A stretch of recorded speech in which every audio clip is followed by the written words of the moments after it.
ప్రాంతంలో 55 సంవత్సరాల వయసు కలిగిన ఆయన చనిపోయాడు. ఎట్లా చనిపోయాడంటే, ఏమోనయ్యా రాత్రి కడుపు నిండా భోజనం చేశాడు, నిద్రపోయాడు, ఏదో ఛాతి నొప్పి అన్నాడు, మేము లేచేసరికి చనిపోయాడు, ఏమైపోయిందో అర్థం కాలేదు అని అన్నారు.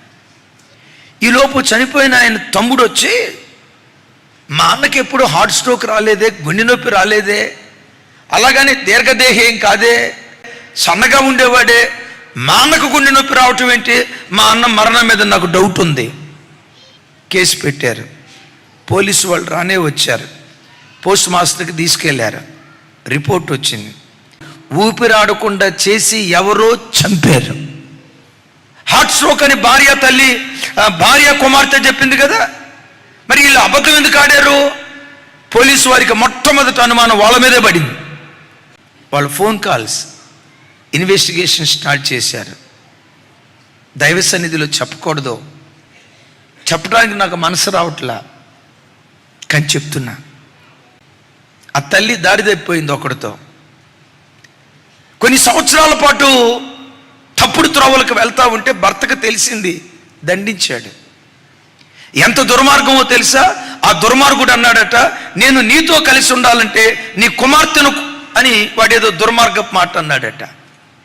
ఈ దరిద్రపు తల్లి, 55 సంవత్సరాలు నిండిన తల్లి, తన తప్పుడు కోరికలను తీర్చుకోవటానికి వాడితో తన కూతుర్ని పంపించేసింది. తండ్రికి తెలిసింది, రొమ్ము కొట్టుకుంటూ ఏడ్చాడు. ఎంత నీచమైన పనా? నీకు బుద్ధి ఉందే? నీ వయసు ఎంత? 50 సంవత్సరాల వయసులో నువ్వు చేసే పని ఏంటి? కూతురు కాళ్ళు పట్టుకున్నాడు. ఒకవేళ మీరే కనుక ఇలా చేస్తే ఇంటి గుట్టు బయట పెడతా అని ఆ రాత్రి రచ్చ చేశాడట. ఇంటి గుట్టు బయట పెట్టేదాకా నిన్నెందుకు బ్రతకనిస్తాం? తల్లి కూతురు ఇద్దరు కలిసి వాడిని పిలిచారట. రాత్రి ఫుల్గా అన్నంలో మత్తుమందు కలిపారట. వాడు కడుపు నిండా తిన్నాడు. పాపం ఆ బిడ్డ గాఢ నిద్రలో ఉంటే కన్న కూతురు తండ్రి ముఖం మీద దిండేసి అదిమితే, కట్టుకున్న భార్య కాళ్ళు పట్టుకుంటే వాడు ఛాతి మీద కూర్చొని గొంతు నిలువుతో చంపేశారట.